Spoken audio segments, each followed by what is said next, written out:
Welcome to Assamese বাৰ্তালাপ। আজি আমাৰ মাজত এজন বিশেষ ব্যক্তি উপস্থিত আছে, যিজন ব্যক্তি আজি ভাৰতবৰ্ষৰ ভিতৰত প্ৰথমবাৰৰ বাবে নতুন আইডিয়া লৈ আপোনালোকৰ মাজত আহিছে। যিটো আইডিয়া আজি ভাৰতবৰ্ষৰ কোনো এজন ব্যক্তিয়ে ল'ব পৰা নাছিল, কিন্তু আজি প্ৰথমবাৰৰ বাবে এখেতৰ চিন্তাত এই আইডিয়াটো উদয় হৈছে। আপোনালোকক এই আইডিয়াটোৰ বিষয়ে এখেতে আজি অৱগত কৰিব। নমস্কাৰ, মই এটা নতুন কনচেপ্ট লৈ আজি আপোনালোকৰ ওচৰলৈ আহিছোঁ। এই কনচেপ্টটো এটা আমাৰ দেশৰ পঞ্চায়ত ব্যৱস্থাৰ লগত জড়িত হয়। গতিকে আজি আপোনালোকৰ এই আসামিজ বাৰ্তালাপৰ ভিডিঅ'টোত মই এই নতুন কনচেপ্টটো আপোনালোকৰ মাজত দাঙি ধৰিব ওলাইছোঁ। গতিকে সম্পূৰ্ণ ভিডিঅ'টো চাব আৰু চাই কেনেকুৱা পালে জনাব। এতিয়া নতুন কনচেপ্ট বুলিলে এনেকুৱা ধৰণৰ যে আমাৰ দেশত আমাৰ যেনেকৈ লোকসভা, ৰাজ্যসভা আৰু সেইবোৰ কেন্দ্ৰীয়ভাৱে আৰু ৰাজ্যবোৰত যেনেকৈ বিধানসভা আৰু বিধান পৰিষদ আছে, তাত যেনেকৈ আমি নিৰ্বাচিত কৰি পঠোৱা প্ৰতিনিধিসমূহে আমাৰ কেন্দ্ৰীয়ভাৱে দেশখন আৰু ৰাজ্যিকভাৱে আমাৰ ৰাজ্যবোৰ পৰিচালনা কৰাৰ ক্ষেত্ৰত আমাৰ এই বিধানসভা, বিধান পৰিষদ নাইবা লোকসভা, আমাৰ ৰাজ্যসভা, এই অনুষ্ঠানবোৰে, এই মহান অনুষ্ঠানবোৰে যি ধৰণৰ ভূমিকা গ্ৰহণ কৰি আছে, ঠিক একেধৰণে আমাৰ ভাৰতবৰ্ষৰ প্ৰতিখন ৰাজ্যৰে প্ৰতিটো সমষ্টিৰ যিমানকেইখন গাঁও পঞ্চায়ত আছে, সেই আটাইকেইখন গাঁও পঞ্চায়ত লগ লগাই একোখন সমষ্টি পঞ্চায়ত সভাৰ নতুন আইডিয়া এটা মই আজি আপোনালোকৰ ওচৰত লৈ আহিছোঁ। এই সমষ্টি পঞ্চায়ত সভা কি বস্তু? যেনেধৰণে লোকসভা, ৰাজ্যসভা আছে, তাত আমাৰ সাংসদসকলে ভাগ লয় আলোচনাত, কথা বৰ্তাত কেনেকৈ দেশখন পৰিচালনা কৰিব পাৰি। যেনেকৈ বিধানসভা আছে, তাত কেনেকৈ ৰাজ্যখন পৰিচালনা কৰিব পাৰি। ঠিক একেদৰে এই নতুন যিটো সমষ্টি পঞ্চায়ত সভাৰ আইডিয়া আছে, এই সমষ্টি পঞ্চায়ত সভাত কি হ'ব, একোখন সমষ্টিৰ প্ৰতিখন গাঁৱৰে প্ৰতিনিধিসমূহ ৱাৰ্ড মেম্বাৰৰ পৰা আৰম্ভ কৰি কাউন্সিলৰ, সেই গাঁওখনৰ সভাপতি, এই আটাইসমূহ প্ৰতিনিধি মিলি তেওঁলোকে এই সমষ্টি পঞ্চায়ত সভাত আমাৰ পঞ্চায়তসমূহ কেনেকৈ পৰিচালনা কৰিব পাৰি তাত আলাপ আলোচনা কৰিব পাৰিব। তাৰ বাবে কি হ'ব, তাৰ বাবে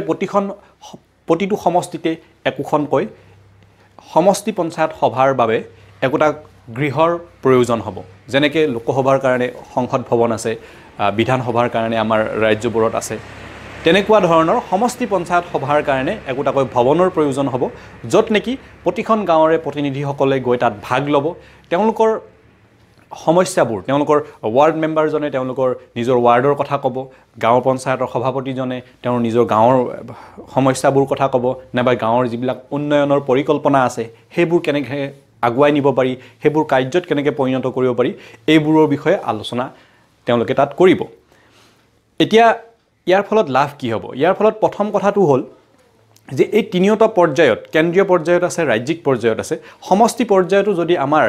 গাঁৱৰ মানুহবিলাকক, গাঁৱৰ প্ৰতিনিধিসকলক এই সুযোগটো দিয়া হয়, তেতিয়াহ'লে তিনিওটা পৰ্যায় পৰিপূৰ্ণ হোৱাৰ ফলত আমাৰ যি প্ৰথমতে আমাৰ প্ৰতিনিধিসকলৰ গণতান্ত্ৰিকভাৱে আলাপ আলোচনা কৰাৰ যিটো আমাৰ তেওঁলোকৰ অভ্যাস নাইবা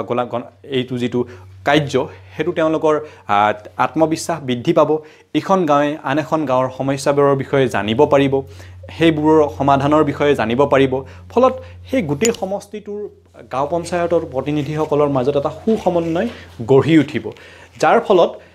আমাৰ পঞ্চায়তসমূহত হৈ থকা দুৰ্নীতি আৰু বেছি পৰিমাণে নিৰ্মূল হ'ব, আমাৰ এই গোটেই ব্যৱস্থাটো আৰু বেছি পৰিমাণে স্বচ্ছ হ'ব, বেছি পৰিমাণে নিকা হ'ব।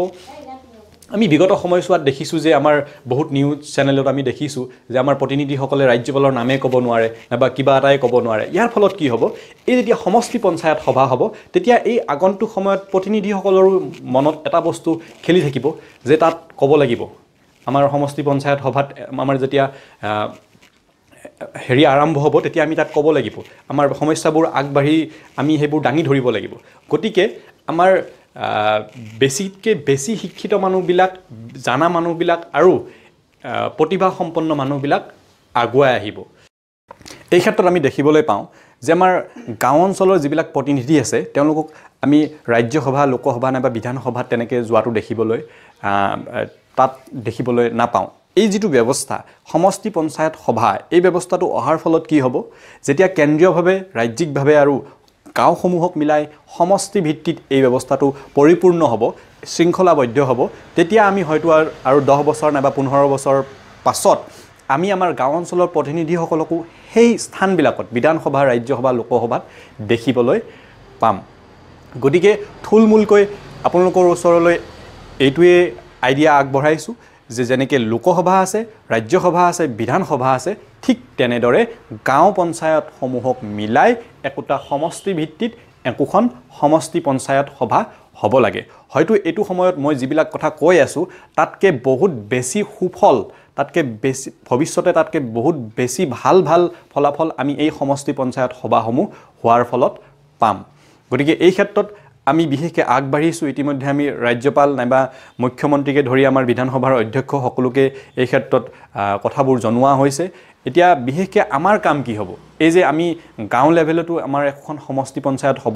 সভা হ'ব লাগে সমষ্টি ভিত্তিত ইয়াৰ বাবে আমাৰ কৰণীয় কি হ'ব ইয়াৰ বাবে নিশ্চয়কৈ আমি জানো যে সংবিধানত সংশোধনী হ'ব লাগিব নাইবা এইটো কথা কেন্দ্ৰীয় চৰকাৰে এই বস্তুটো আলাপ আলোচনাৰ মাজতে এইটো তেওঁলোকে চালি জাৰি চাব আমাৰ ৰাইজ হিচাপে আমাৰ সচেতন নাগৰিক হিচাপে যদি আমাৰ আপোনালোকৰ এই আইডিয়াটো ভাল লাগে আমাৰ এটাই আমাৰ কৰণীয় থাকিব এই বস্তুটো আমি বেছিতকৈ বেছি পাব্লিক ডোমেইনত নিব লাগিব বেছিতকৈ বেছি ছ'চিয়েল মিডিয়াৰ যোগেৰে হওক নাইবা অইন কিবা মাধ্যমৰ যোগেৰে হওক আমি ইয়াৰ সপক্ষে এটা জনমত গঢ়ি তুলিব লাগিব আৰু এইটো বস্তু তেতিয়া ওপৰলৈ গৈ পাব আৰু ওপৰলৈ গৈ পোৱাৰ পিছত যদি গোটেই ৰাইজে গোটেই অসমৰ মানুহে নাইবা ভাৰতবৰ্ষৰ মানুহে এই বস্তুটো এই যিটো ছিষ্টেম আছে এই নতুন যিটো এইটো কনচেপ্ট আছে এইটো যদি আঁকোৱালি লয় তেওঁলোকেও যদি বিচাৰে যে হয় লোকসভাৰ নিচিনা বিধানসভাৰ নিচিনা সমষ্টি পঞ্চায়ত সভাও থাকিব লাগে য'ত আমাৰ গাঁও পঞ্চায়তৰ মানুহবিলাকেও ভাগ লৈ তৃতীয় পৰ্যায় হিচাপে 3 নম্বৰ ষ্টেপ হিচাপে তেওঁলোকেও গণতান্ত্ৰিকভাৱে সমাজবোৰ আৰু গাঁওবোৰ পৰিচালনা কৰাত ভাগ ল'ব পাৰে সেই ব্যৱস্থাটো হ'ব লাগে জনমত গঢ়ি উঠিলে ৰাইজে বিচাৰিলে নিশ্চয় এইটো এদিন নহয় এদিন সফল হ'বগৈ গতিকে মোৰ ফালৰ পৰা এইটোৱে আছিল নতুন আইডিয়া নতুন কনচেপ্ট কেনেকুৱা আইডিয়াটো আপোনালোকৰ কেনেকুৱা লাগিলে আপোনালোকে তলত জনাব পাৰিব তলত কমেণ্ট বক্স আছে আৰু এই চেনেলটো আপোনালোকে ছাবস্ক্ৰাইব কৰি দিব আছামিজ বাৰ্তালাপ এই চেনেলটোৱে বহুত ইতিমধ্যে নাম কৰিছে ইতিমধ্যে বহুত পপুলাৰ হৈ গৈছে আপোনালোকে জানে গতিকে যে এই ভিডিঅ'টো আপোনালোকে শ্বেয়াৰ কৰি দিব কমেণ্ট কৰিব লাইক কৰিব আৰু ছাবস্ক্ৰাইব কৰিবলৈ নাপাহৰিব ধন্যবাদ